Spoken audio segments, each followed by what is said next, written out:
Alright, welcome race fans once again to MaxSpeedTV, kicking off the race here this afternoon with the TJ Woodworking 100. Again, this is the TND Short Track Series, part of the No Excuses Sim Series. We have a great race in store. Drivers still coming in to the track. So that is working itself out here. We have about 10 or 12 drivers with some more on the way. Before we get into all of that, though, we want to go through all the sponsors that make all of this possible here for MaxSpeedTV and, of course, for this league. One of those, of course, being Walls Beard Co. Make sure you check these guys out. They have some great beard products for all you guys out there. So make sure you check them out. They're all organic and natural products. SimSpeedShop.com. You definitely need to check these guys out if you are an iRacer. They have some button boxes, some e-brakes, lots of great products, so make sure you check them out at SimSpeedShop.com. Elite 7 Racing. They are the official dirt team of MaxSpeedTV, so make sure you check them out at Elite7Racing.com. You can also check them out on their Facebook page and give them a thumbs up, a like, let them know you heard about it here on MaxSpeedTV. Ohio IndyCar League, they are on board as a sponsor and as a league we broadcast, so if you're into IndyCar racing, they are no longer just Ohio Club members only. Make sure you check them out on iRacing at Ohio Club League. You can also look up all the latest information on Facebook at facebook.com/Ohio IndyCar League. Again, in the booth here, we'll introduce in a minute, is going to be two broadcasters or commentators with us here. Josh Medlock and Chuck Kemp are going to be here as well, but that race is actually broadcasted by Josh Medlock here on MaxSpeedTV, so make sure you check them out. Coming on board just recently to a sponsor MaxSpeedTV was iBog, so if you're looking to get some graphics done, check them out at ibog.co. And on to the racing side of things, the two sponsors that make all of this possible. The title sponsor for this series, the TND Short Track Series and the TND Super Sport Series, that is TND Rustic Decor, located in Oklahoma. If you need anything rustic, make sure you check these guys out. You can check them out on Facebook. Just look up TND Rustic Decor. They have some great products, and they're always out looking for more. So make sure you check them out if you're needing anything rustic for your house. And, of course, the championship sponsor awards are all made by TJ Woodworking, also the sponsor of this race, TJ Woodworking 100. Again, if you need anything made on wood, they can carve it, they can paint it, they will make it look amazing. If you have a league, make sure you check them out for their plaques and definitely hit them up. Just look up TJ Woodworking on Facebook. You can also just give them a call at 515-979-0415 and look or ask for Tony Jones. Is obviously TJ Woodworking. That being said, here we have a great race in store for you, and we have two commentators in here along with me, of course, Charles. As always, we do have what normally a driver in here, but having some issues with his arm hurting, so he is in the booth once again. That is Chuck Kemper and, of course, Josh Medlock. So starting with Chuck, welcome to the booth, and how are you doing today? Oh, wonderful, wonderful. Rather be out there than here, but glad to be with you. Well, definitely good to have you in the booth. We'd love to see you on the track. And Josh, shout out to you. How are you doing today? Yeah, I could be better. It's still under the weather, but I'm here in New Smyrna. I'll get it out in a minute. Half-mile track. It's not very big, so should be some great racing here with these drivers here tonight. It is indeed. As we'll pull up actually our pre-race analyst here. I'm not 100% sure. We didn't get to test any here as far as a tire window or fuel window, but it is 100 laps with a 0.48 mile track, so only 48 miles. 65 degrees, 91 degree track temperature here with a north wind out at 2 miles per hour, partly cloudy. Pit road 35 miles per hour. Chuck, being the driver's side, you may have got a little bit of practice. Do you have any insight there as to about how many laps they're going to have on tires before they start falling off, and also on the fuel window when they're going to run out of fuel? Well, I'll tell you what's going to happen. You're going to see some guys with some very fast times in qualifying, and that's probably going to indicate that they've got a pretty aggressive setup. Being an aggressive setup, that right front's going to last probably 15 laps before it really starts pushing up towards that wall, especially coming out of 2. The more conservative, running probably about a tenth or two behind a fast lap is going to get you about 20-25 laps. Good use out of that right front. The wear between the other three tires is going to be minimal. In fact, a lot of it, as you're coming off the turns, you're lifting that left front up off the ground. Well, again, we have seen a lot, that right front getting a lot of abuse. It seems to be the 10 there as we see Landon Heidi spinning it around. We got about 10, 11 drivers here, maybe a few more still trickling in.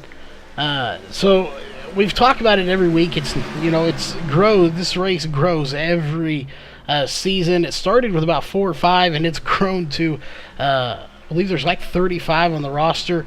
So a few of those haven't been showing up. We'll see. I'm sure they'll look into that and see. They do cleaning house around here. To kind of weed those drivers out because they want active drivers. That's what this whole thing's about. Obviously, you are one of the owners here, as well as a driver. It's just amazing. This whole point of this is to bring back the short track racing for the trucks back in what you'd call their glory days. And it has definitely grown since its beginning stages. Well, it has, and as a part owner in this thing, I couldn't be prouder. We've got some really great drivers at the top of iRacing levels. In fact, racing this series, pretty clean drivers for the most part. We've had some accidents, of course, but you don't see anybody that's intentionally taking anybody out, or even if there is an accident that happens, nobody's biting anybody else's head off because they all pretty much realize that it just got out of control, just lost a little bit of talent there for a second. But couldn't be any prouder of this series, and our second series is growing as well. Who knows? Maybe we come up with something snazzier for season 3 in the form of a third league, maybe. Who knows? Well, definitely anything is possible around here. It is definitely growing quite a bit as there goes Landon Heidi almost spinning it, but he does save it. Good job for him. Yeah, I'm looking at his truck as he's on the gas. Watch the front end. Look how high that thing is. Looks to me like he's got an issue with his shocks package there. Not quite sure he's got it dialed in. I think that's why he's losing a lot of grip off that left front tire. Yeah, definitely did. He is not sucking the front of that car down as much as some of these others. You look at the 14 ahead of him. Again, the 14 is Joshua Drinkwater, a new driver to the series here. Definitely getting that front splitter down a lot more. And, it's just crazy the different setups these guys use. And you can tweak it as open setup, so that's going to be a factor throughout the race here. But, we have a little bit of time here, so get to the point standings real fast as we'll pull those up. And not sure, Josh, do you have a copy of the point standings, or we need to get that to you? I need to get that to me. I do not have it. All right, we will get those point standings to you real fast here, as we do have a copy of them as well. So we'll get those to you, and Chuck will get them to you so you can have them as well. But those are the point standings, so we'll pull those up here actually on the screen for you. Aaron Maspero is our points leader, but only by 8 points. Again, he's only won one race this season, so that is a little bit different. Last season we saw him dominate, per se, in the last half of the season. He didn't make all the races, but he did make enough of them to make a dent. He won quite a few races. But Jake Forster right behind him, 8 points out, followed by Trey Galgon, 15 points out. And Rachel Hunt, that is supposed to be negative 15, not a plus 15. Let me adjust that real fast, but she's also 15 points out. And I want to stop right there for just a minute. And, we talk about this. Josh, you've broadcaster here for a little bit. Chuck, you know a little bit, so we'll all talk about it here. Rachel Hunt, we have watched her grow from season 1 all the way through 2017 and now to 2018 season 1. Actually, season 2. And it's just amazing to see how much she has grown and how competitive she is out there. Well, running alongside of her, the one thing is she's going to be aggressive, but she's going to be aggressively clean, and that's I just love racing with Rachel and the rest of these guys, but they're all like that. But I'm going to tell you something. You're going to have to keep an eye on her today. Her and Brian in their little Friday practice laid down the quickest laps. So keep your eye on them. It's going to be interesting here as Josh, you had the point, so will you get some last minute stuff here? You want to run through the rest of our top 10 for us? Yes, I sure can here. Of course, you said that Trey Galgon and Rachel Hunt is actually tied with 117 points, both of them 15 back. Doug Pickering is in the 5th spot here, 105 points. Scott Page in 6th with 101 points. Ed Sauls in 7th, 97 points. Joshua Drinkwater in 8th, 79 points. Brian Jones in 9th with 70 points, up 5 spots. So the biggest mover from last week. And Dominic Lee into the top 10 in points here with 67 points. He is 55 back from the leader. But going back to Rachel Hunt, this is my first season here with you guys here at the Short Track Series. And, I've been told many times, and of course I've been told by Chuck, you, Charles, and everybody else out there on iRacing, seat time, practice. And that's what makes you better. And Rachel Hunt has proven that is the case. Yeah, she really has. And again, like Chuck was saying, she has definitely proved she's used to, and she'd tell you this, she would kind of just let you go by, and then she would, she wouldn't race you as much. She'll race you now. She will race you. We were just watching her in an official race this week as we were doing some testing here for MaxSpeedTV. Actually leading a race at Talladega or Daytona. I can't remember which one it was, but it was the super speedway. She was out leading the pack. So, she doesn't hold anything back anymore. And she does have a VR headset. So that's definitely helping her quite a bit. So she's definitely, I would say, this season or next, I really feel that she'll be in victory lane sooner or later. She's just such a fighter. She doesn't give up at all. And that's the thing. You cannot give up. You got to keep pushing yourself out there, even though you may be side by side fighting for a position. I do expect Rachel Hunt to be even this season. She'll be fighting for that championship as well. She's up there. She's in the top 3. She's tied. So, anything can happen. Chuck, your thoughts? Well, all it takes is one big slip up here, and you can have a huge point change, especially with the number of trucks we're getting in the field these days. I look for Rachel to be a contender all season. She's steady. She knows her limitations, and she's going to get on and put on a heck of a show. Yeah, and to note here too, the few cautions we've had and bumps and stuff like that we have had some stuff happen in the front of this field. I know one race, I believe it was Doug Pickering and Aaron Maspero getting into each other. So, these guys, while they may be battling with each other, they're definitely not going to just let each other by. They're going to battle them hard. So, stuff can happen up there with these guys. You get somebody, like you look at our top 3 here in the qualifying times, Aaron Maspero, Brian Jones, Doug Pickering, Joshua Drinkwater, Trey Galgon for your top 5. Technically, she's in 6th. Those guys are very fast. They're going to race each other hard. And that's, everyone in here is going to be a really good competitor, but those right there are probably some of the top ones just here today. And if they race each other a little hard and something happens, even if it's just a slight bump, as we see Scott Page get into the wall there, just a slight bump in the wall could bring you off that wall and into one of these and cause a 3-4 car wreck.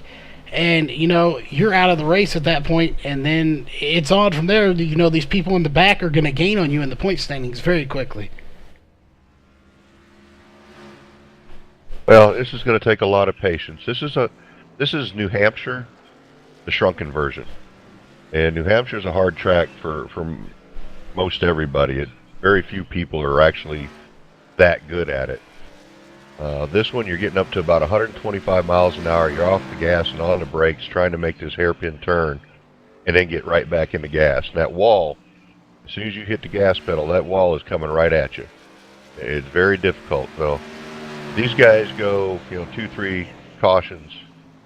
It's going to be a testament to their driving ability. This is a tough track. Very tough indeed. What's not tough is letting you know that it is that time, a minute to go here in practice. So we are going to step away here, and we'll come back. It'll be a little bit into qualifying. We'll report all the times in as we get them. So we're going to be right back here right after your national anthem. We take you down onto the track for our opening ceremonies. Ladies and gentlemen, please rise. Please remove your hats.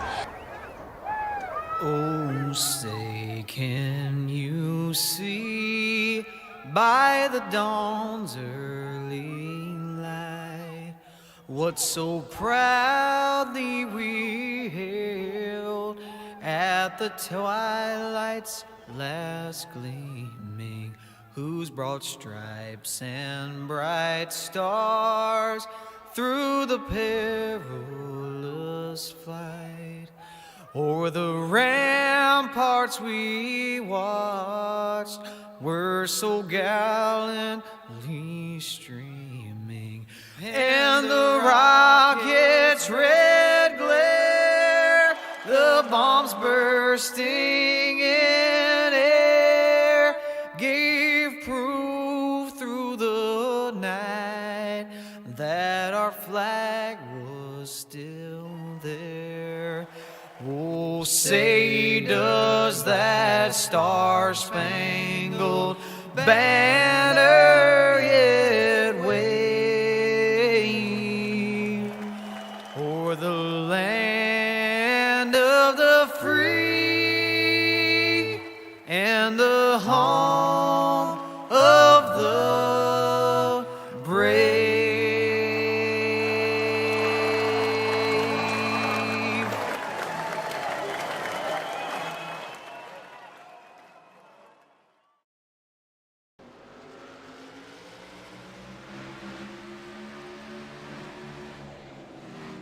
All right, we are back, ladies and gentlemen. We'll throw up our qualifying time bar there for you, and green flag is officially out here. 4 minutes left to go in qualifying, and looks like Trey Galgon. Nope, never mind. Aaron Maspero is going to be the top time right now with a 17:396. Trey Galgon being dropped to second with a 17:4, as Doug Pickering now going to take it to the top. And that is a blistering time. 74. That's huge. That's laying down a lap. Yes, it is. The only 17.2 out there right now, as we still have a few drivers to not qualify so far. Another one I want to keep an eye on is Brian Jones, and really everyone behind him, Jake Forster and Joshua Drinkwater. As there goes Brian Jones, said to keep an eye on him. He just took it to the top with a 17:223.052 faster than Doug Pickering. Makes you wonder how much tape he has on that grill right now. Well, that's the thing about these short tracks. You can actually overtape these grills and make the truck too loose to qualify. You gotta be really careful with it. And Brian threw down some great laps Friday during practice. He did indeed, as Jake Forster out right now. Update on Joshua Drinkwater. He just ran a 17:425 to put himself in fourth, if I can get it out there. Really, the only one that hasn't qualified so far is Jake Forster, as we're just waiting, and he'll jump to second with a 17:240. So three guys running twos. And note to self, Brian Jones and Jake Forster only separated by .018. So those two are very close together right there in times.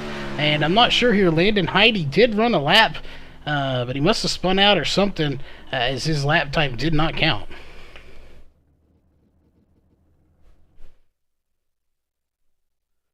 That's the thing with qualifying, is you've got to run a clean qual lap or it will not count. And, Landon Hyde will be starting in the back of the field, looks like in the 11th spot. Is indeed. And we're actually missing a few drivers here. We know Caleb Weekly, unfortunately, he is, I believe, doing school, so he is out till season 3 with schoolwork, which obviously, if you don't have a good job, you ain't going to be able to race anyway. So, good job for him to choose to take care of real life situations before racing. And then, of course, Brett Osborne is racing go-karts, so he is out there, so shout out to him. Hopefully he will do good out there racing his go-kart, and we expect to see some videos and pictures from that shortly, as he probably is on his way home right now. He could be watching this out in chat, I'm not sure. And then we have a bunch of other drivers. Michael Given, 2 weeks in a row, he has not been here, so we're just going to have to see who shows up next week. And the race control may be doing some cleaning up after this week's race to make room. Again, you're not much of a racer if you don't show up to race, so some of them obviously have some stuff they have to deal with, but some of them we just don't know where they're at, so I'm sure they will address that in the following weeks. I can sure tell you, though, Charles, it's really odd not seeing that number 40 of Chuck out there. Chuck, I hope you get better, bud. I know you're up here in the booth with you. And just get to feeling better, man. That way we can see you back out on the track. I had to get there. I think you just got to take some time. Not helping it running a couple hundred laps every week. Not helping it at all. It is definitely odd seeing you here in the booth, but again, being one of the owners, myself being one and you being one, we were kind of gearing for this. This was the ultimate goal to, watch this thing grow and kind of step back and, eventually be in the booth. Unfortunately, because of an arm issue was not the reason why this was not, the time for retirement yet, and hopefully it won't be, as the checkered flag is waving. So hopefully this will not be the end of your career here. I don't think it will be. I think we'll see you back here shortly. No, if I have to cut the arm off to quit it, make it quit hurting, drive one-handed, we'll get that done. Well, that is one way to do it, as it looks like everyone is getting ready for the grid here. So while they do so, since we only have 11 drivers here tonight, I'll go ahead and run through the grid. This is your Walls Beard Co. starting grid on row 1. Getting the pole is going to be Brian Jones with a 17-223, and the number 21 machine on his outside is going to be the number 44 of Jake Forster with a 17-240. On row 2 is going to be the 17 of Doug Pickering and the number 41 of Aaron Maspero. Row 3 is going to be the 14 of Joshua Drinkwater and the 49 of Trey Galgon. Row 4 is going to be the 81 of Ed Sauls and the 00 of Scott Page. In row 5 is going to be Rachel Hunt and Jason Deere. And rounding out row 6 here tonight is going to be the 87 of Landon Heidi. That will do it here for your Walls Beard Co. starting grid, as it looks like they are just about ready to get this thing going. Again, for anyone just tuning in, you're watching the TJ Woodworking 100 here on MaxSpeedTV. Again, this race is sponsored by TJ Woodworking, of course, and T&D Rustic Decor. Make sure you check out both those great sponsors on Facebook and get notified of all the great products they have. If you need plaques or anything like that, make sure you check out TJ Woodworking. If you need some rustic decor, make sure you check out T&D Rustic Decor for all that, located in Oklahoma. But that being said, we are getting ready. So Chuck, since you are the newest one here in the booth, we'll let you get them started here for the start of the race. Green flag, green flag, green flag. Let's go, boys. They are indeed, and very quickly. It looks like Jake Forster's going to try to get by the 21 of Brian Jones. Can he do it? It's the question. I think he may clear him here, and he's pulling the 41 of Aaron Maspero with him. Well, that's not going to happen. Not on this track. You're not going to get past on the outside unless you just got a new set of tires, newer than anybody else. That preferred line is going to be the inside line. Oh, and I'm not sure. save. Good save. That was, and we were watching that. I'm not sure he 100% bumped him. We've seen a lot of that here lately with that clear bumper. It's like there's almost a foot on the side of your car, or all around your car, really, for that matter, that, you know, if you get too close, you bump them, and you really don't even touch them, but it does spin them. But regardless, like you said, great save for Brian Jones. But that is going to give the lead to Doug Pickering. And it's amazing that they are still almost 2x2 back here, trying to go single file, but the 41 and the 21 are now battling it side by side. They are indeed. And check in with Ed Sauls. He's one that we want to keep an eye on every week. He's currently back in 7th position. He started in 7th. He's one that he's just not had the luck. He's definitely got the skill. He just hasn't had the finishes that really represent how good of a driver is. And Chuck, you can testify to that as he is one of your teammates. Yeah, Ken. Ed is one of the best. Just hasn't. So much of this short track is breaking points and knowing when to get back on the gas. And Ed's a very aggressive driver. He's one of the best I've seen at 1.5 miles. And he's great at these short tracks. He can throw down a couple laps that'll lead the pack. It's just you just got to get a rhythm and keep it. Yeah, and right now it looks like he's stuck on that outside, which unfortunately is not where you want to be. You were just talking about as he scrapes the wall. The outside is just not the line right now. You got Brian Jones off the track on the backstretch. That's not good, and he has fallen all the way back to 8th now. I don't see a whole lot of damage on that car or truck, so I'm not sure what he did. Maybe just got out of the groove and slightly scraped the wall and fell back. Well, he's put his tires through a lot, and remember I talked about an aggressive setup, and he did throw down the pole lap. He's had the truck sideways a couple times, putting some extra wear on those tires, and he's probably pretty ticked off right about now, so maybe driving a little harder than he needs to be. But Brian's a good driver. He'll gather it back up. He'll get back up there. Yeah, again, got 100 laps here, now about 90 laps to go. Keeping in mind, you know, these guys are good. Last week's race at Myrtle Beach, excuse me, I'm losing my voice here a little bit. We actually went 97 laps under green flag conditions, and I am totally losing my voice. So that right there shows you how good these drivers are, that they are patient, and he will work his way back up to the front. As right now, Aaron Maspero is going to get by the 14 of Joshua Drinkwater. Possibly. They're side by side, nearly touching coming out of the corner. No, not touching. Just enough to root him up to get the 14 up the track a little bit, take away his line. Now, Aaron's a very smart driver. He knows what he's doing. Watch him come out of this turn. He's going to take him up just a little high. There he did it, just to make him change his line. Yeah, and keeping in dive back down to his. Yeah, and keeping in mind, you know, these two practice with each other. They race with each other a lot. They're buddies, so you know they're racing each other clean. But Aaron Maspero definitely a faster car, as he's running 17.7s now, 17.6 to an 18.2. So he's clearly faster. So he's probably communicating with him somehow. Hey, you know, let me by. I'm faster. Or he's just going to do exactly what he did, like you were talking about, push him up a little bit and just keep pushing him up until he's out of that groove and then just pass him anyway. As Aaron Maspero is a very, very fast driver, but so is Doug Pickering, so that could be a very good battle if they catch each other. Yeah, we almost had one go sideways back here. I believe it was the 45 of Jason Deere.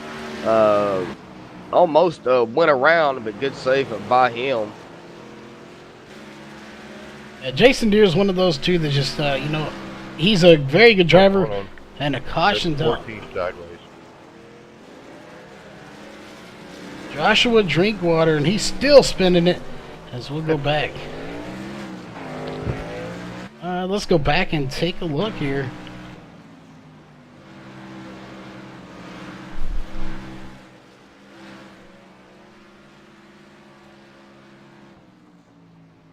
Looks like he had nobody around him when he spun.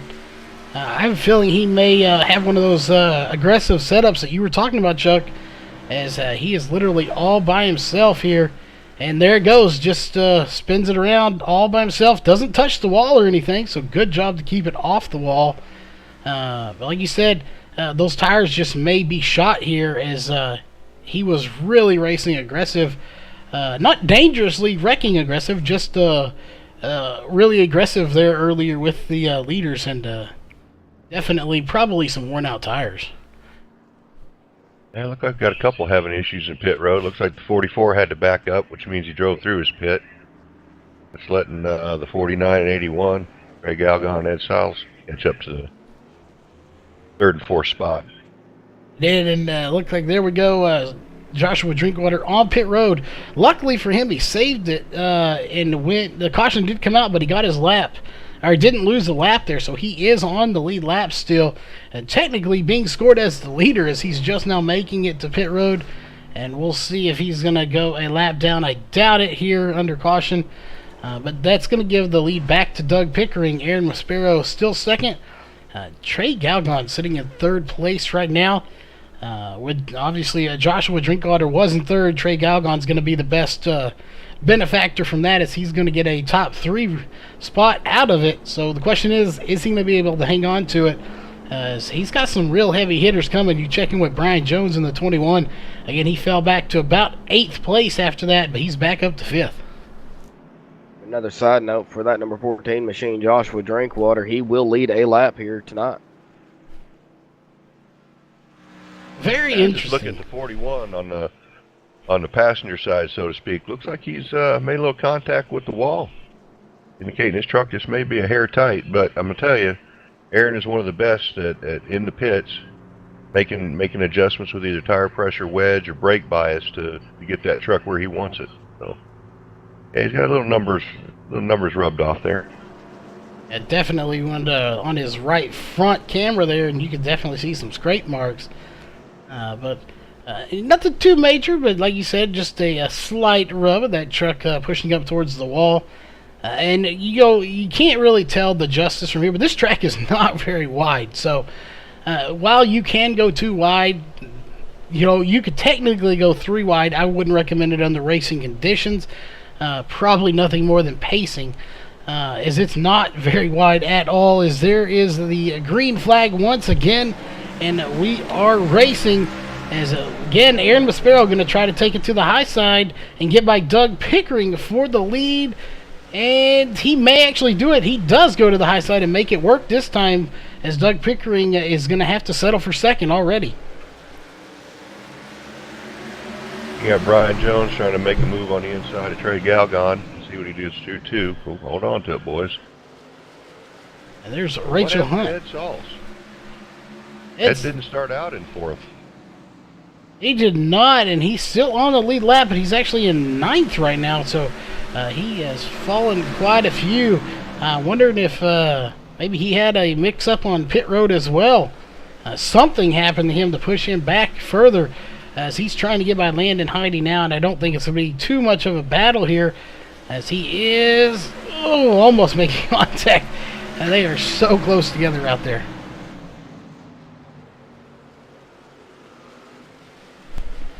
Well, I think you see it more on the short tracks. If you know you're slow, your truck's off a little bit. Doug Pickering spinning around. Oh, got hit. Oh, and the yellow cone's out on the track as well. So let's go back to Doug Pickering and see what happened to him here.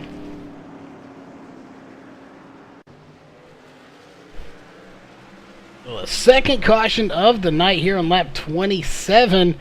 And again, the only ones around him were his teammates, Jake Forster and Aaron Maspero here. So we'll see. It may have been the 44, as the 41 obviously was ahead of him by quite a bit. As we'll just have to kind of wait here and see. Right now, Doug just come over the radio, said he just lost it. Oh, yeah, he did indeed lose it, but he did get clipped ever so slightly by the 44. Obviously, that was after the caution had already come out. Again, no fault of the 44 at all. He had nowhere to go. And when a car is sitting completely sideways and a track as skinny as this, you just have nowhere to go but into him. Even if you check up, being that close together, there's just nothing you can do about it. Brian Jones gets out on track first. Well, here's the dilemma, though. You don't know how much damage you have. Do you use that fast repair right now? Lap 28, not knowing how much damage you have, and then something happened worse, down the race or into the race, where you really need it. So, a little strategy going on. Yeah. Tough call. And it looks like if we'll go to his left front suspension where he got hit, he does have no damage on there. That truck looks pretty pristine, so I'd imagine he did use it. On another note, look who's out front. The 16 of Rachel Hunt is leading this race. She did not pit. We'll see if she's going to pit the next time by. Landon Heidi in second. He did not pit either. It looks like Brian Jones is, we'll take a look. He has 2 laps on his tires, so he did pit on the last one. As Joshua Drinkwater out there, first, second, and third, have 10 to 11 laps on their tires. They did not pit. But, we talked about Rachel being good and leading laps. Excuse me, as we'll look here and pull up our bar. She has now led 3 laps of the race. I believe that's the most she's led in any race. Let's see if she peels off, and she did this last week, peeled off and took a late pit. Nope, she's staying out. He is indeed staying out, and the lights are still on the pace car. We'll see. They are going out this time, so she's going to stay out here and lead some laps.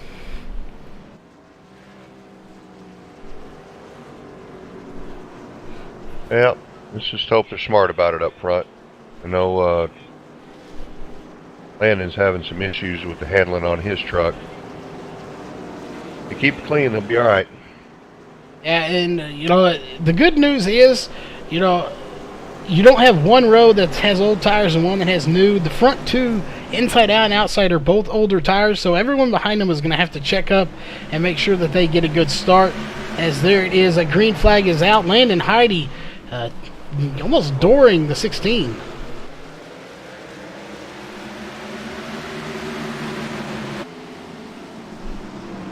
And Rachel Hunt's going to fall back several spots here, but she did lead a few laps, so she'll get that bonus point for leading a lap. And she's going to fall back, but Landon Heidi out front on old tires. Sideways, that's still the sideways. Oh, big wreck at the front, and Rachel Hunt's involved as well. Let's go back and take a look here. I'm not sure who actually initiated that caution. It looked like it may have been the 87.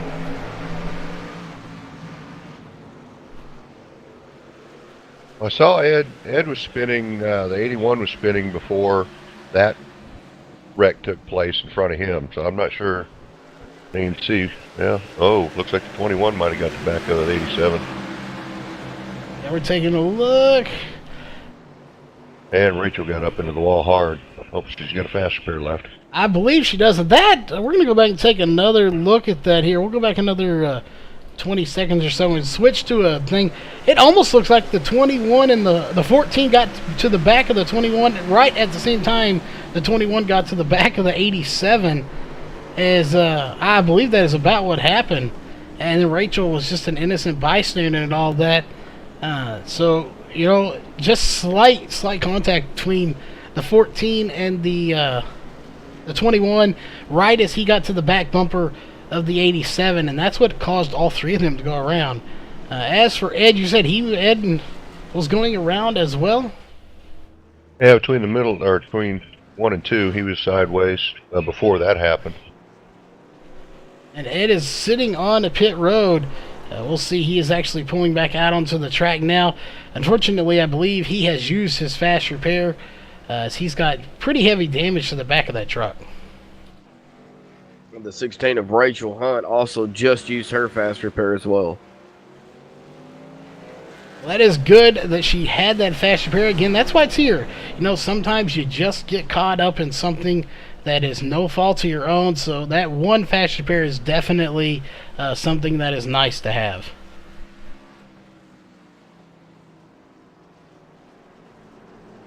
Kind of amazed at that restart, last one. I'm just not sure what happened to Rachel. Don't look like she ever got going. Got passed by 3 or 4 cars there before they ever got to the end of turn 2. Yeah, I'm wondering, and it's funny, it was in the Monday Night Series, we just had that same kind of scenario where somebody got to the start-finish line before the leader did. You know, a little bit different here. This one, clearly, Rachel, something happened to that truck. She didn't get in the gas. Maybe she missed the gear or spun the tires. Something happened that she didn't get going. So obviously there won't be any penalties for that because that was a little bit different, but same general concept. Here we had people get to the line before she did, but again, it's just kind of curious what might have happened to that truck to not let it go. Our pole sitter, Brian Jones, has a lot of damage on the front end and back end of that truck.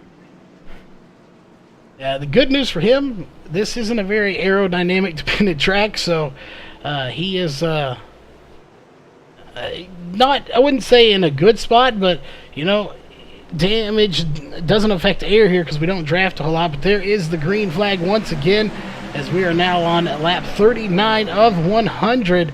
Here we've had, taking a look at the cautions, 3 cautions for only 10 laps. 62 laps to go as Aaron Maspero is going to get into the outside wall. Yeah, 87's around. We'll go back and take a quick look. I believe that is about his second caution of the night.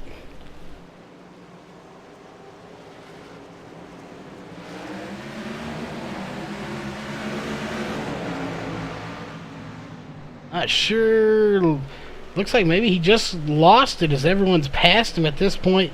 Oh no! The 45 of Jason Deere actually got into the outside wall, bumped down into Scott Page, and then just clipped the 87. So this time, technically, it looked like maybe the 45 initiated that by getting into the outside wall.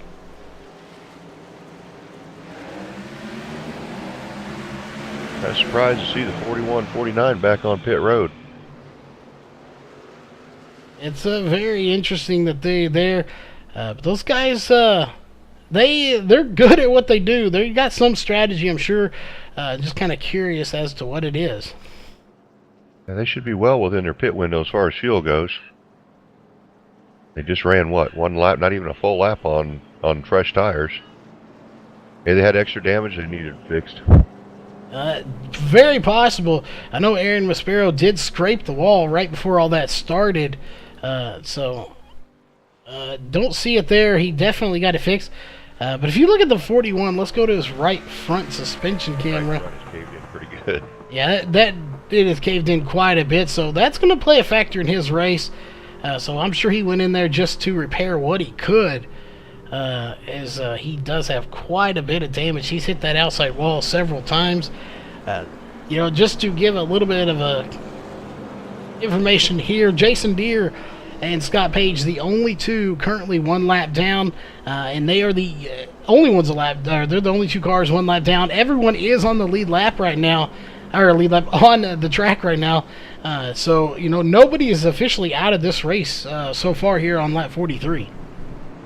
Another thing about it is, Charles and Chuck, you know it as well as I do, is when a caution comes out, you'll be able to get the lap back pretty quickly. But if they have a long green flag run, that's really going to change up things. Yeah, Well, this is what we talked about too earlier. Is, you know, there's anything can happen. One mistake by Aaron could bring everybody closer in on the points, and if it ended right now, you'd see a whole group of people move up a whole lot closer to Aaron in the point standings. Definitely would indeed, especially Jake Forster, who's sitting in 3rd place right now. Brian Jones would gain quite a bit on him as well. Rachel Hunt definitely would gain on him. She's also going to get that bonus point for leading the lap. But so is Aaron Maspero. I think he led a lap. We'll check real fast. He did indeed. He's led 5 laps. So he's going to get that. But yeah, like you said, if this ended right now, the point standings would definitely be shaken up. Alright, green flag is back in the air. This time Joshua Drinkwater leading them to the start. Brian Jones is right behind him. It's Brian Jones into the outside wall once again. And that is going to hurt it. Wall. And no caution, but Trey Galgon hit the inside and outside wall hard. I don't know how a caution did not come out for him, as he is off the racing surface. And I'm not sure what caused it, if he was by himself or not, but nobody else involved. So back up to the front. Joshua Drinkwater is your race leader at the moment. Well, what the folks watching need to understand, I know this seems like a lot of cautions, but it's really not. These trucks were not designed, or I should say this track was not designed to run these trucks. These guys are a whole lot more horsepower, a whole lot less control at higher speeds, of course, because you're entering these turns at 125 miles an hour. You did, and right as you were talking there, the 87 of Landon Heide, that officially will be his second caution, as he is going to just spin it all by himself. That truck is just not handling. He's going to spin it out again under caution and get it into the inside wall, trying to get it back to pit road or back going.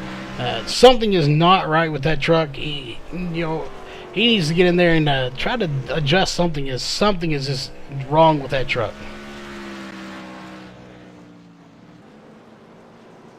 Yeah, you can tell its stance compared to all the rest of them. It's just not sitting right. I don't think there's anything in pit wise or in truck wise that he could do right now to make an adjustment to save that thing. It just looks like he just missed on the shock package. Yeah, definitely. It's unfortunate, he does have the TND Rustic Decor logo on that hood. Trying to get it in there. He's got MaxSpeedTV, I think, on the back of that. He does indeed. So, yeah, he'd love to put it in victory lane. Unfortunately, he's probably going to go some laps down here. We'll see if he does have a fast repair or not. But right now, he's on pit road for about 20 seconds, and he's going to come back out. So, didn't use a fast repair, but he is coming back out on the track. As this time by, we will be halfway done with the race.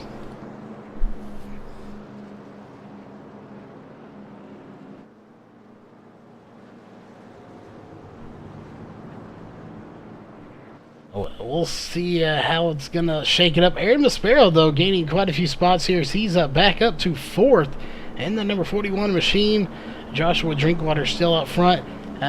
Note here, your top 5, if we'll pull those up real fast here for your overlays. Drinkwater, Forster, Pickering, Maspero, and Rachel Hunt did not pit under this caution. Everyone behind them, with the exception of Jason Deere, did pit. So you really have a 50-50 split here of the guys and gals that did pit and the ones that didn't pit.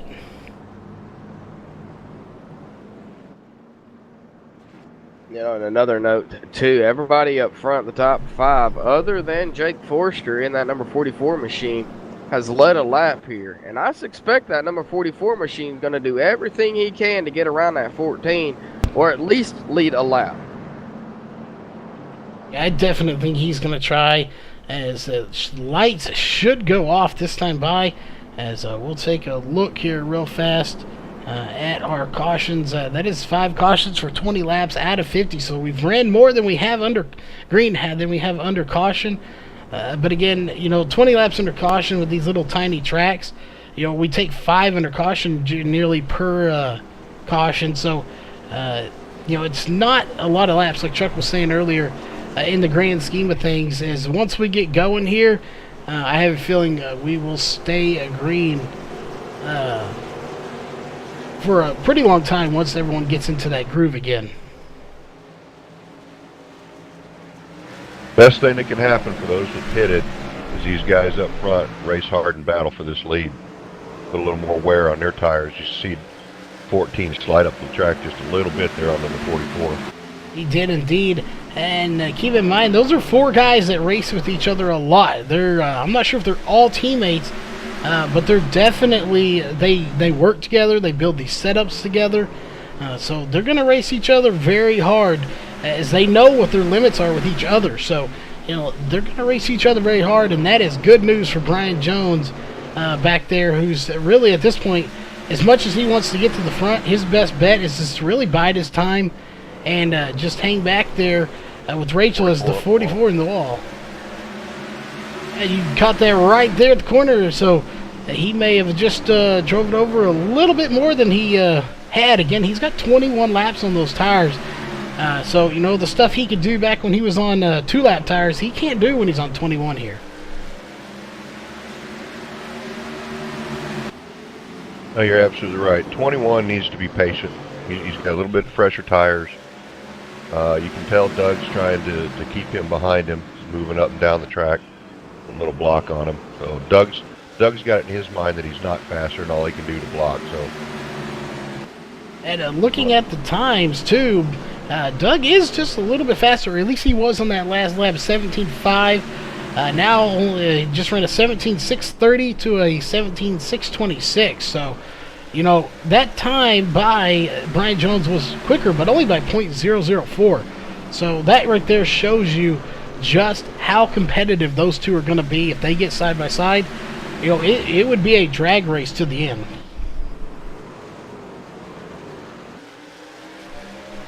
Yeah, I'm just afraid Brian just might be a little bit too much on the aggressive side with his setup. So it doesn't seem like he's gaining on Doug at all now, even on fresher tires.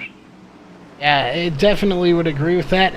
Meanwhile, however, it looks like the 17 and the 41 are both catching the 14 of Joshua Drinkwater.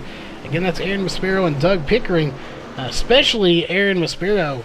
He is running down this 14 very quickly as he was all over his back bumper just then.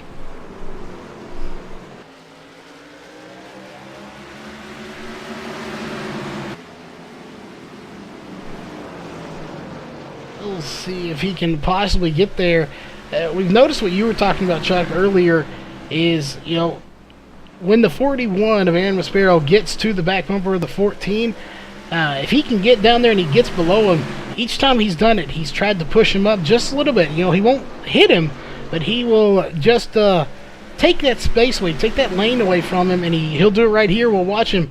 He'll slightly push him up, and that time they may have made contact, and it's probably going to spin both of them. No, but it does hurt the 41 of Aaron Maspero quite a bit.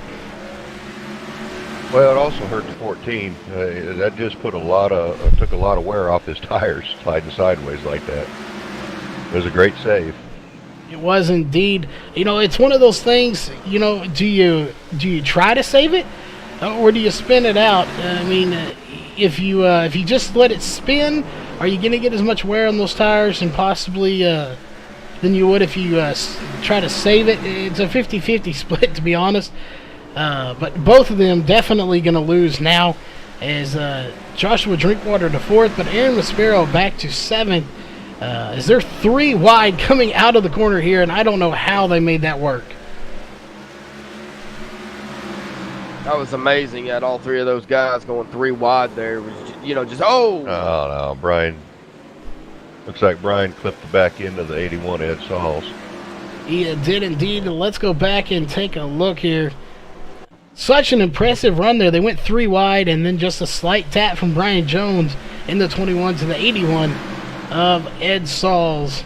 And I mean, it was ever so slightly too. It wasn't much, but it was enough to spin him around. But keep in note too, if you look just a few seconds behind or before that, what we just saw, Ed Sauls got loose coming out of the corner before that too. So he was already loose, so it didn't take much to spin him. But unfortunately, it did. He did drift up and get into him.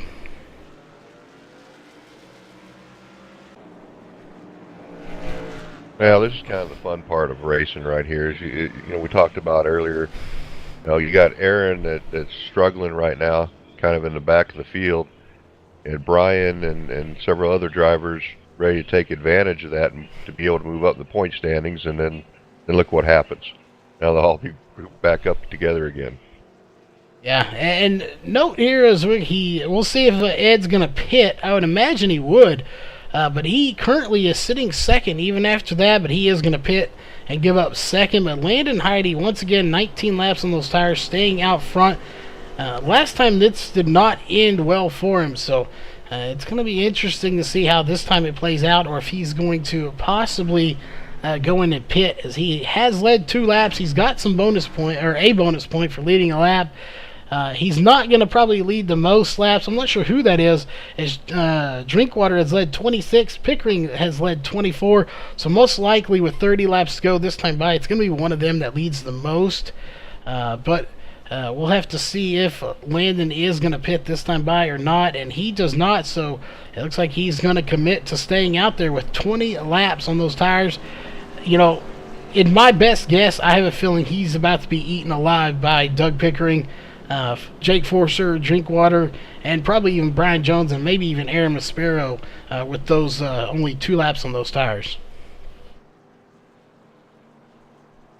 Yeah, I know. Josh has raced plenty of times. You have this every once in a while where a slower vehicle is going to be up front, and it adds a little something to it because now these guys are going to have to get around him, which won't be a problem. It's just going to take a little time and a little patience without taking out the whole field.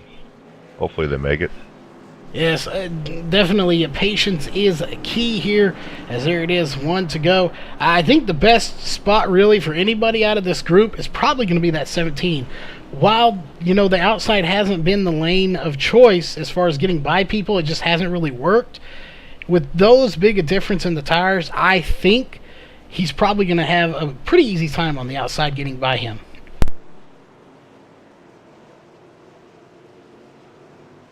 Yeah, as long as the 87's able to hold it down and not take him out. We'll see. Yeah, definitely that would be a factor here. As there it is, a green flag is back out, and I don't think the 87 got going, as it looked like a little contact between him and the 44, and Ed Sauls dives it way deep and comes up, and he hits the wall again, and he smacks the outside wall hard. Everybody is getting by Landon Heide here as he's back to 4th.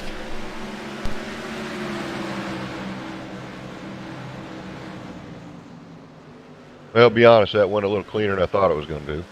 We'll see. It did.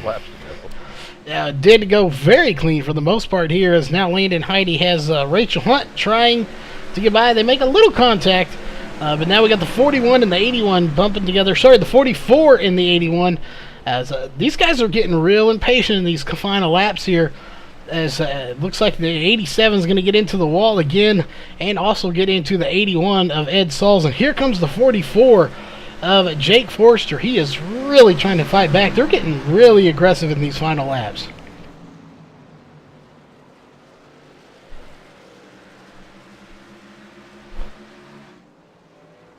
Jack back to the front. Doug Pickering out front, followed by Aaron Maspero and Josh Drinkwater. Those are your front 3 right now, followed by Trey Galgon. And I don't think there's a car or a truck out there that doesn't have a ton of damage, with the exception of maybe Rachel Hunt. And I am losing my voice again. Well, to be honest, it's a little surprising. I mean, this track is difficult. I mentioned that earlier, but it's very smooth. There's not a lot of bumps in it. It's easy to control it with the gas and the throttle or in the brake. But I'm very surprised at how many vehicles have actually broken loose on their own. Yeah, it is very interesting there. Like you said, it's, they typically control them here. We've had, take a look here, 6 cautions for 24 laps. So, again, not even a quarter of this race under caution. It seems like we've had quite a few, but we really haven't. I mean, we've gone, if we go green the rest of the way, we'll have completed 75% of this race under green flag condition. And everyone's pretty spread out at the moment. So I think that will go. We're sitting here watching for the lead as a caution is going to come out, and it's Brian Jones going around this time. Let's go back and see what happened.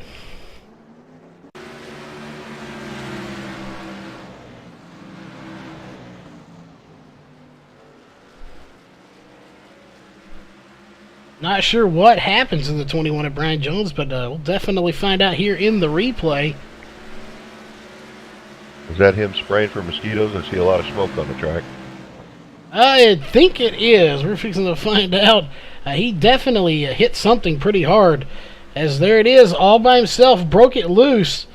Yeah, he did have a lot of smoke, but actually he didn't hit the wall hard at all. So he is smoking just a little bit. It wasn't as hard a contact as I thought it was going to be for the amount of smoke that he was throwing down. But he is on pit road. Again, with all the cautions we've had, keep in mind here, Doug Pickering out front of this race. I want to keep a note, though. 1 car is off the actual lead lap. Now 2. Now Brian Jones and Scott Page. So still only 2 cars are 1 lap down. So very interesting that we only have 2 cars a lap down at this point, as we've seen several cars going around, and it looks like the 41 of Aaron Maspero has quite a bit of damage to the both sides of that truck now. Well, the 21 sits in the pit still. He's getting ready to go another lap down. I don't know if he's terminal or not. Yep, I'm thinking he is. Like He is indeed, as you said. Pit box is gone, so he's loaded up in the trailer, and he has disconnected from TeamSpeak as well. So his night is done here with 17 to go.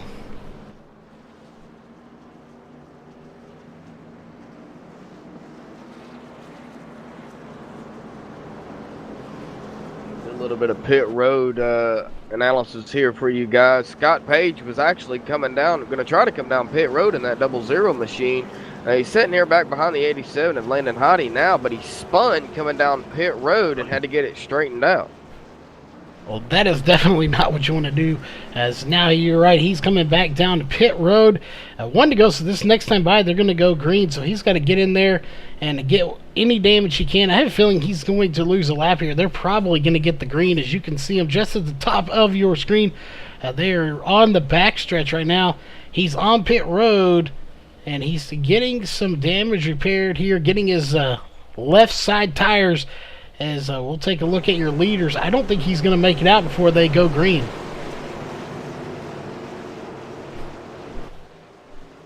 We'll have to see. He is back under power. There he is, but the green flag is out. Going a little further here. Looks like the 44 is going to try to make it 3 wide here at the start of the restart of this race. And we got contact. Ed Sauls and the 44 getting together. As again, those two get together, but really Jake Forster taking it 3 wide here at the restart here. That was a very gutsy move.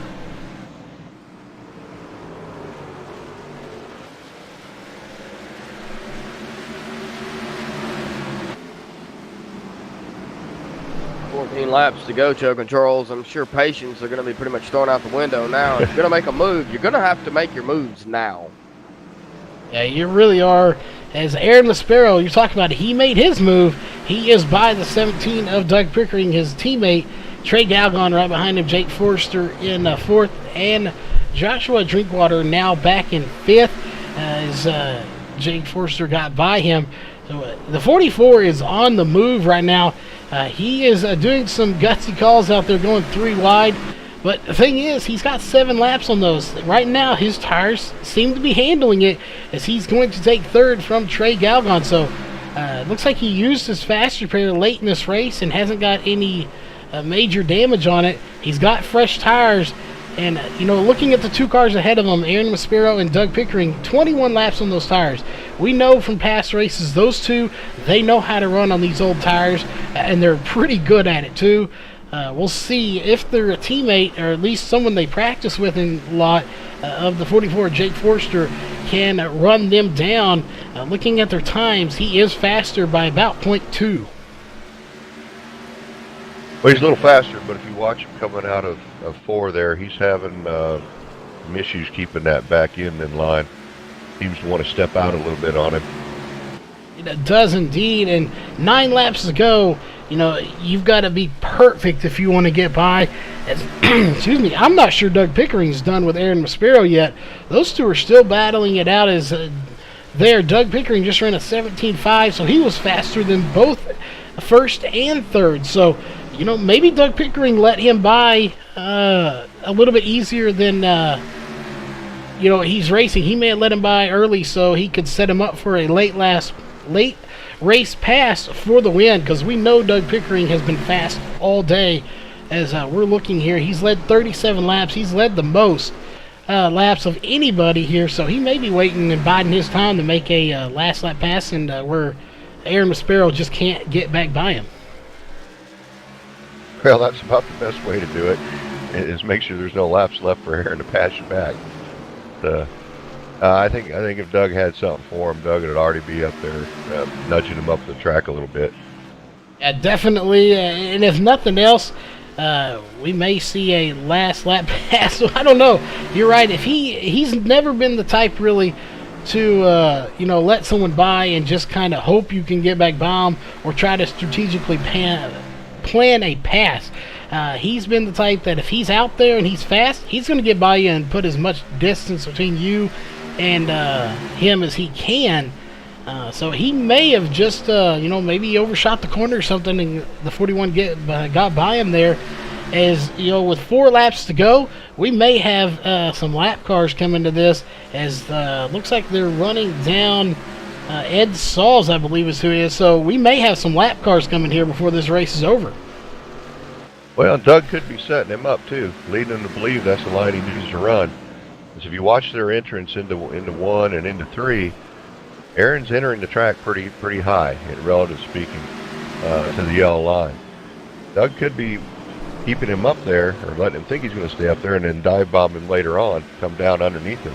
He could do, and if he's going to do it, he needs to do it now. There it is, 1 lap to go. And he is taking it to the inside. And I have a feeling, if he's going to do it, this is it coming out of turn 4. They're going to drag race to the line, but it's going to be Aaron Maspero bringing home the win, and that's his 2nd win of the season. It makes me wonder, we'll ask him in the post-race show, you may have been right. Maybe Doug Pickering was going to set him up there, but I wonder if the lap car of Scott Page kind of threw that plan off a little bit. I think it absolutely did, because, he only had 1 lap to make that move, and I saw that coming, where he had Aaron running that second line up, and all you got to do is outbrake him going into 1 and get back in the gas a little quicker. But you need a lap or 2 to be able to pull that off, and I believe you're absolutely right. Scott kind of messed that up, being a lap car in the way.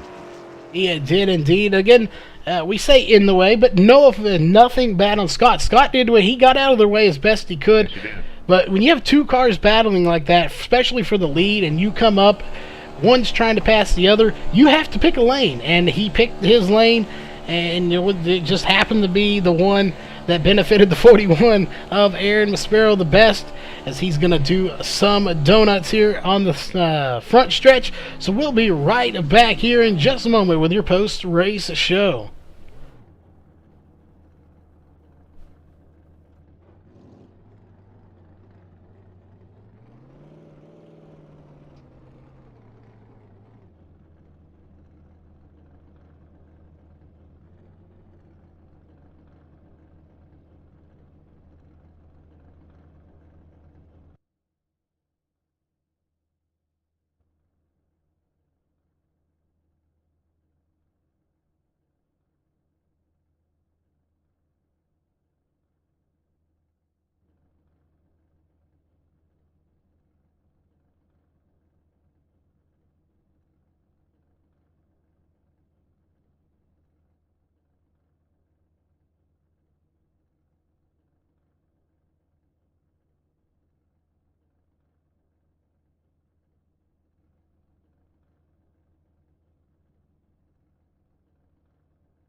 All right, we are back here, ladies and gentlemen, with your post-race show.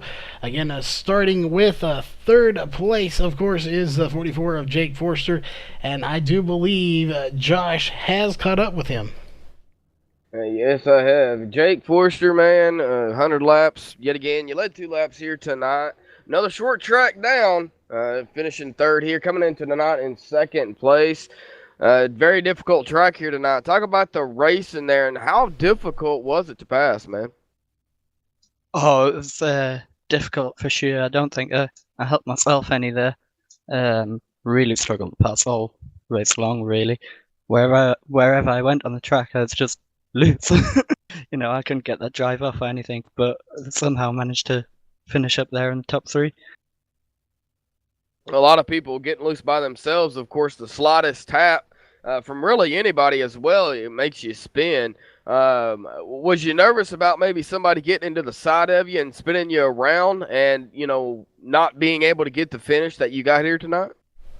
Not so much. I mean, I've only been with these guys for about 4 races now, but from the races I've done with them, they're really clean. I mean, yeah, your door banging racing incidents happen, but I wasn't too worried about being taken out, not like intentionally, but like even just through racing. I was more concerned about keeping my car going straight and getting through it. There was quite a few times there I thought because I got loose, I was going to end up hurting other people, but I think everybody got lucky tonight. Well, it was a fantastic race, Jake. Short track racing in the trucks is always fun, and of course y'all put on a great show here tonight. Some 3 wide action as well going along there throughout the race. So, but congratulations on third. Is there anybody you want to thank or give a shout out to for the finisher? Yeah, well, the usual guys from the Discord and you guys for putting it on, giving us a show to play in, and some good stuff to watch on TV. All right, Jake. Well, hopefully we'll see you next week. I'm not exactly sure where you're at, but hopefully we'll see you there. Yeah, hopefully we'll be there next week too. See you in a bit. All right, Charles. All right. Excuse me, I'm losing my voice here a little bit, so we'll get through this the best we can. We caught up with the 17 of Doug Pickering. What a battle there at the end. You and Aaron just duking it out. 2 teammates battling for the win. We were wondering if you were setting him up for a pass there at the end. You had about 2 or 3 laps to go. And if you were setting him up to get by him, it looked like you were going to try to make a pass. We don't fault anyone. He was trying to do his best to pick a lane. But if the 00 of Scott Page hadn't been there, you think you would have been able to get by Aaron? You'd read it exactly. Aaron thought he'd made the mistake as well by staying up there, so yeah, it would have been done. But then again, I don't know if I'd have been able to hold him back again. So it's the way it goes, You deal with the cards the way they dealt you, Yeah, and it's one of those things. It royally just stinks that it happened that way for you anyway. Obviously, your team still got the win, so that's always good. But it's one of those things with the racing deal. Everyone has to pick a lane, and he picked his, and it benefited Aaron better than it did you. With that being said, you led the most laps here, so you'll get that bonus point for leading the most laps and leading a lap. So as far as points-wise, I believe y'all actually finish here from the race with the same amount of points. So that is definitely good for you that you led that most laps, because he'll get the bonus point for the win, so you'll really even out in the end of it. So that is definitely a plus. But again, just a fantastic run is all we can say here. You were duking it out all night long up there at the front, and it just came up a very, very short distance. 161 was the only gap separating you two. I really think if we'd have had one more lap, you probably would have got by him. It just didn't turn out that way. Unfortunately, it's only 100 and not 101. But overall, what a race. Definitely great for the fans out there. And we know you got some shout-outs and sponsors. So who would those be for that fantastic run here in second place finish? I'd like to thank Aaron for helping on the set, and I'm sorry, not helping. It was his set this week. And then Sim Marketing Solutions and California Midwest Express. All right. Well, again, congrats on second place. We should have those points updated here shortly. We'll get that website updated so everyone can go check it out at noexcusesracing.com. Make sure you get all the latest point standings and stuff. But speaking of your winner here tonight, I believe, Josh, you have caught up with the 41 of Aaron Maspero. Yeah, I have, and I believe Doug wanted to say something else. Doug? I was just going to say cheers to you guys for putting it on. So yeah, thanks. Oh, my bad. I just ran him off there. My bad, Doug. But yeah, I have caught up with Aaron Maspero. Doug, great race, bud. Congratulations on second. Aaron, man, you come into it tonight with one win. You pull out your second victory here at I can't even think of the name of it now. I'm at a loss for word. Yeah, New Smyrna. That's it. And great racing, man. You did lead several laps here tonight. Not the most, but you led 21 laps. Talk about the race for you and what was it like down there, battling for just the win. Yeah, it was a really tough race tonight. I mean, from the green flag, really, it was we were side by side with people on most of the time and battling. It's so difficult to pass here. If the car in front just parks the car in the middle of the track, so difficult to get round. So we made it difficult for ourselves as well by running into that kink on the front stretch and putting the toe out at one point. So yeah, it was not as easy as we'd liked, but we got the job done in the end. Well, coming down to the final laps, of course, I will be bringing up, Doug Pickering again. You knew Doug was right there behind you. You knew he was just going to try his best to get around you. Was that going through the back of your mind right there? I've got to keep him behind me. Yeah, for sure. I mean, as I say, you park the car in the middle of the track here, and it's so hard to pass. Before that last caution, to be honest, Doug was doing the same to me, and there's no way I would have got past him. And I think if we hadn't had that last caution, Doug probably would have taken the win. So a bit of bad luck for him there, but he showed me the way. Well, all right, Aaron. Well, congratulations on a second win this season and your win here tonight. Is there anybody you want to thank or give a shout out to for this victory? Yeah, as always, you guys for putting the show on, and also California Midwest Express and Sim Marketing Solutions both come on the track this year. Yeah, so thanks, guys. All right, Aaron, Doug, congratulations on the race. Charles, back to you. All right, and to round this race up here, again, just a fantastic race here for the TJ Woodworking 100. To go through your unofficial race results, again, barring any race control issue, which I don't see too many coming out of. But again, we'll go through them here for you. Coming away with the win is going to be the 41 of Aaron Maspero. Finishing in second is going to be the 17 of Doug Pickering. Third will be the 44 of Jake Forster. Fourth place will go to the 49 of Trey Galgon. And rounding out your top five, we'll go to the 14 of Joshua Drinkwater. Sixth place will go to the 16 of Rachel Hunt. Seventh place will go to the 45 of Jason Deere. Eighth place will go to the 81 of Ed Sauls. Ninth place will be the 00 of Scott Page. And rounding out your top 10 here tonight will be the 87 of Landon Heidi. And the only car officially out of the race here, finishing in 11th position, is going to be Brian Jones, your last season's champion, finishing in 11th. So not the best finish. We know he's definitely a lot normally higher up than that in the field. Just didn't go his way here today, but we'll expect to see him back later on and definitely be up there battling for the win. But that will do it here for your race results. As always, we want to give a big shout out to all the sponsors that have come on board here for MaxSpeedTV and for this series to make all of this possible, starting with Walls Beard Co., Sim Speed Shop, Elite 7 Racing, Ohio IndyCar League, and iBog on the broadcast side of things. And on the racing side of things, the two main sponsors you need to look up on Facebook and give them any business you can. They are great. They have been here for quite some time. T&D Rustic Decor out of Oklahoma.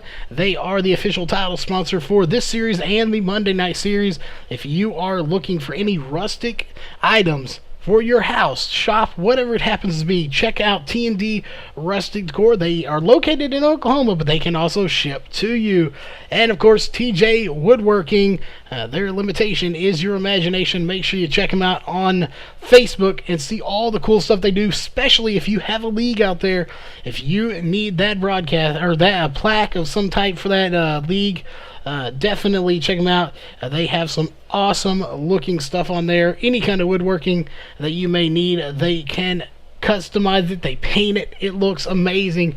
You can also give Tony Jones a call at 515-979-0415 and talk about getting something done. Again, TJ Woodworking, the official championship sponsor of the TND Short Track Series and the TND Super Sport Series on Monday night. That being said, this wraps it up here for tonight. Josh, any final words before we sign off for the night?